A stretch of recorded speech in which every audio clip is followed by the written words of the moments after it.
Si l'enfer existe pour un cycliste, c'est ici, dans le Nord, là où le pavé est devenu un mythe, et depuis quelques années, un rite pour le Team Direct Energy. Paris-Roubaix, c'est la plus vieille, peut-être la plus belle, en tout cas des classiques, c'est la reine. C'est vraiment une course à part, voilà, avec les pavés et tout, on finit généralement tous vraiment détruits. C'est que ça fait partie des plus difficiles et c'est aussi une des plus anciennes, donc elle a acquis sa réputation tout au long des années. Cette année, 6 millions de pavés répartis sur 27 secteurs vont secouer les coureurs. Un parcours total de 250 km, dont 53 avec des pavés, jusqu'au fameux vélodrome de Roubaix, signe de délivrance. J'aimerais bien le vivre, on verra ce que ça donne demain, mais ouais, ça donne des frissons quand on arrive sur le vélodrome. Des grosses sensations à l'entrée du vélodrome, déjà tout ce public qui nous acclame, et c'est vrai que en tant que coureur cycliste, ça fait du bien après tant de galères, parce qu'il y a beaucoup de galères quand même sur Paris-Roubaix. Et les galères, Fabien Grelier fera tout pour les éviter. Premier Paris-Roubaix pour lui en tant que néo-pro. Je suis pressé d'être sur la ligne de départ, après on verra demain. Je pense que le premier secteur, je ne serai pas aussi enthousiaste que je suis maintenant, mais oui, pressé et beaucoup d'excitation.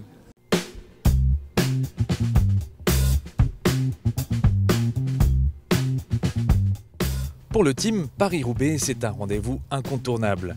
Alors ce matin avant le départ, l'équipe sort les gros moyens. Il faut quand même protéger tous les secteurs pavés, donc c'est pour ça qu'il y a énormément de voitures aujourd'hui. C'est la seule course de l'année où on met autant de moyens. Voilà, je crois qu'il y a 27 secteurs sur Paris-Roubaix. Sur les 27, on arrive à en couvrir 26, c'est pas mal. Et pour être paré à toutes les crevaisons, l'équipe n'a pas lésiné sur le nombre de roues. C'est environ 20 paires. 20 paires de rechange, plus 2 ou 3 dans la voiture. On va voir peut-être 4 quand même. Parce que c'est une journée qui va être assez galère, donc il faut tout prévoir.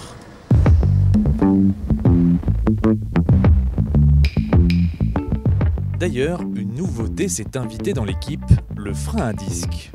On sort un nouveau modèle de vélo avec frein à disque, voilà, le G7. Et ça permet aussi de pouvoir avoir des boyaux de section plus larges, donc en 28 pour aujourd'hui. Voilà, pour les pavés, c'est hyper important.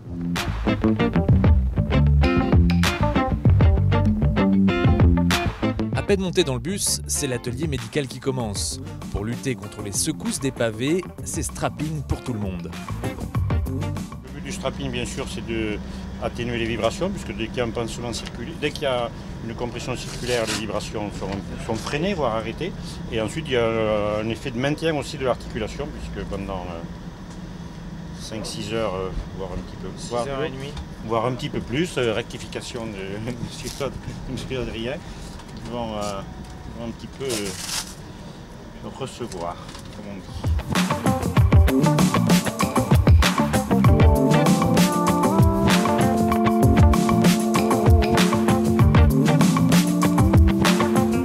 Du côté de la course, après plusieurs tentatives d'échapper, 16 coureurs prendront finalement un bond de sortie, dont Sylvain Chavanel. Mais à 50 km de l'arrivée, l'effort est trop intense, c'est l'abandon. Oh, je suis mort. Je suis mort, rincé. J'ai voulu aller dans l'échappée à tout prix. Ça roulait vite depuis le départ. Je suis rincé. Avec l'encouragement de ses supporters, c'est Adrien Petit qui reste bien placé. Il finira 10e et premier français derrière le vainqueur Matthews Heyman. Une très belle place.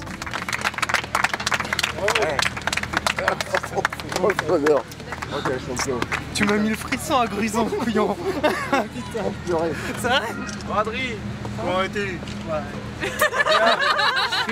Félicitations. Bon, dis bonjour pas comme ça. Enchaîne, gros. Putain, j'ai l'écran. Un gros Paris-Roubaix, ouais, très très exigeant, puisque vent 3/4 d'eau, une vitesse élevée, une équipe combative, beaucoup de chutes, beaucoup d'accidents. La grande performance d'Adrien Petit, quand on voit le classement, Adrien a 26 ans, il vient d'arriver chez nous, on va le bichonner pour l'année prochaine, on va le remettre encore plus en confiance avec une équipe pour lui. Et voilà, c'est un Paris-Roubaix qui est pour moi un grand Paris-Roubaix pour l'équipe Direct Energy. Bravo, super. Merci. Plutôt une campagne de classique. Ouais, merci. Après tant d'émotions, le team a encore du pain sur la planche cette semaine, avec la Flèche Brabançonne, le Grand Prix de Denain et le Tour du Finistère. Quant à la prochaine immersion avec l'équipe, il faudra attendre dimanche prochain pour une autre classique majeure, aux Pays-Bas cette fois-ci, l'Amstel Gold Race.